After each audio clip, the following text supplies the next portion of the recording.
सुनवाई आज पूरी हो गई है। दोनों पक्षों की बहस सुनने के बाद जो है न्यायालय ने अपना निर्णय सुरक्षित कर लिया है और 27 दिसंबर मंगलवार को जजमेंट जो है न्यायालय अपना देगा इस पूरे प्रकरण पे।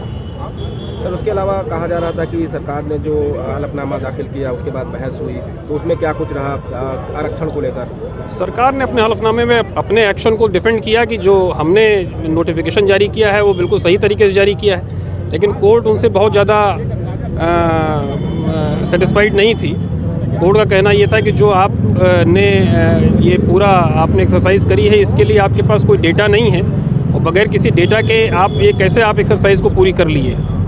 और कोर्ट उनसे डेटा मांग रही थी, लेकिन सरकार की तरफ से कोई किसी प्रकार का कोई डेटा जो है न्यायालय को के समक्ष प्रस्तुत नहीं किया गया। क्या सर पिछले चुनाव का भी हवाला दिया गया था? पिछले चुनाव का भी हवाला दिया गया था और हम लोग की तरफ से ये याचियों की तरफ से कहा गया कि 2012 और 17 के चुनाव हुए थे, उसमें भी बहुत सारी नियमों का उल्लंघन हुआ था और उसमें भी न्यायालय में बहुत सारे प्रकरण आए थे और इन्होंने वही सारे डेटा और उसी के आधार पर इस चुनाव को भी कराने का ये प्रयास कर रहे हैं।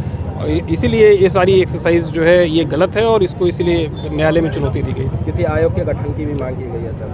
वो आयोग के गठन की बात थी, लेकिन कोर्ट न्यायालय किसी आयोग के गठन के लिए आदेशित नहीं कर सकता है। ये विधायिका का काम है, लेजिस्लेशन का काम है, वो अपना खुद तय करेंगे कि कैसे अगर कोई सुप्रीम कोर्ट का जजमेंट है या कोई अगर एक्ट है उसको कैसे वो लागू करेंगे, उसके लिए क्या एक्सरसाइज करनी है, ये लेजिस्लेशन का काम है। इस पर कोर्ट का व्यू क्लियर था कि हम इस संबंध में कोई डायरेक्शन नहीं दे सकते। क्या लग रहा है सर 27 तारीख को जो? अब ये हम कैसे बता सकते हैं, न्यायालय का निर्णय जब आएगा तब पता लगेगा। क्या जब तक ये स्टे लगा रहेगा तब तक स्टे चलेगा।